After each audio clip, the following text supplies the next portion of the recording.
I'm going to eat for lunch the entire drive. No. The show it disappears into the ether. I never think about it again. I'm with you. I think it's one thing that's changed a lot for a lot of people in 2020. Unnecessary meetings. Why? And then that spiraled into like unnecessary Zoom meetings, which have now been. Can you imagine being in management? No wonder they all hate us. Our life is so much better. They're in meetings all day. A lot of meetings. That's why our managers all hate us. They're in meetings all day. So DK Metcalf leads the league in receiving yards after having a career-high 177 yards yesterday against the Eagles. Unbelievable. And after his record-setting night, he said he had a little extra motivation going into the game. Oh, I want to hear this. One of the defensive coaches came up to me and it kind of made me mad that he was like, I was in Detroit with Megatron, but you're not there yet. In my mind, I'm not trying to be Megatron. I'm trying to be me. So, had a little chip on my shoulder the whole game. Don't tell DK. Was that Jim Schwartz? That was... Yes, sir. DK Metcalf. I was just talking to Andrew Whitworth during the break. Is he 245? How much does he weigh? How does a corner who weighs 204? I mean, it's he's just so fun to watch. He's similar to Derrick Henry in that he's just so big and so fast and so strong. It's very rare in pro football where you get a physical mismatch. Yeah. Like Aaron Donald is too quick for the people blocking him. DK Metcalf is too strong. Derrick Henry breaks into the secondary. It's literally a refrigerator coming down a mountain. It is. He became the fastest player to reach 1,000 receiving yards in a season in Seahawks franchise history in 11 games. He's 248 yards from Steve Largent's Seahawks franchise record of 1,287 receiving yards with 5 games left to play. Jim Schwartz said he meant the comment as a compliment to Metcalf, telling him, "You may not be Calvin yet, but you're on your way." Metcalf responded on Twitter with the Jordan meme from The Last Dance.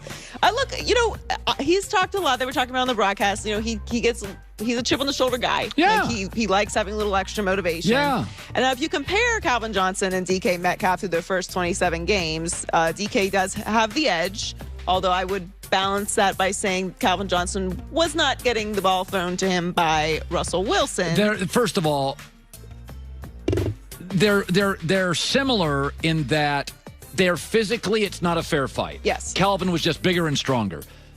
I feel like Metcalf is faster than Calvin Johnson. They don't feel like the same. No, I know everyone's going to compare them. I don't know if that's true. I'm just saying that. I would need to pull up some old.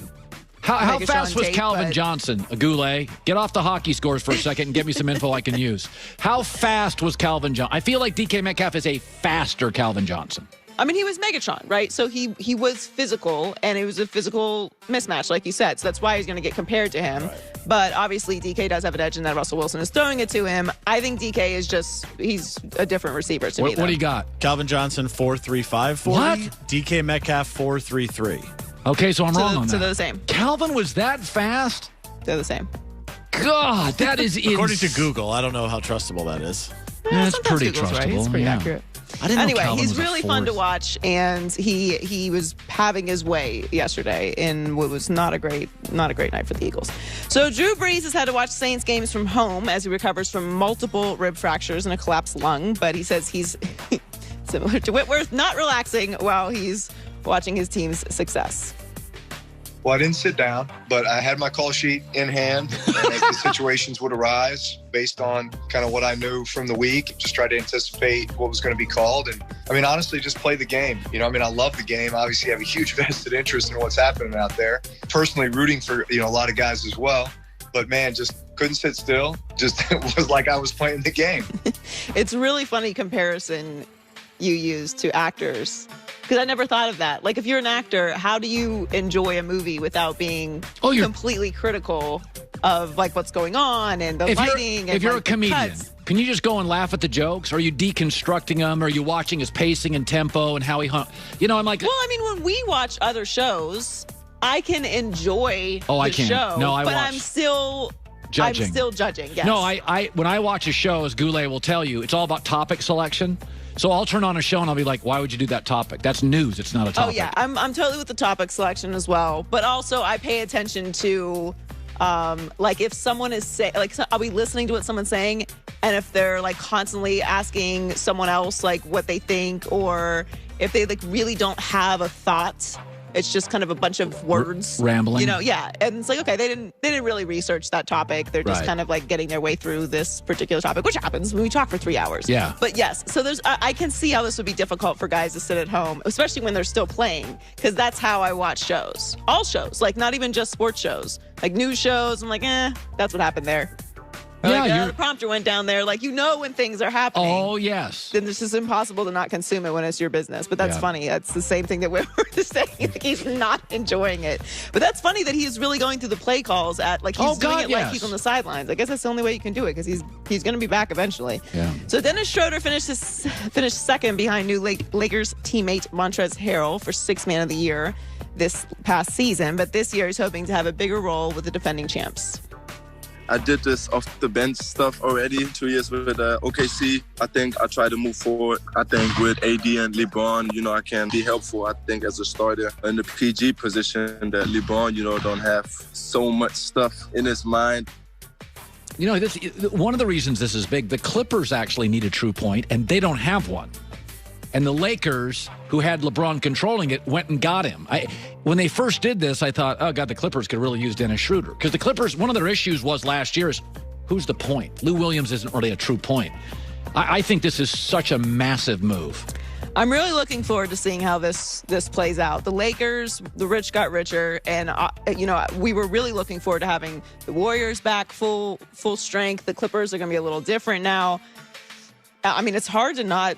How do you not consider the Lakers to be the favorites going into next season? I think they got better at everything. I think they needed more depth. They got it. They needed a true point when LeBron's off the floor, or even if he is on, got it. They needed a third scorer, got it.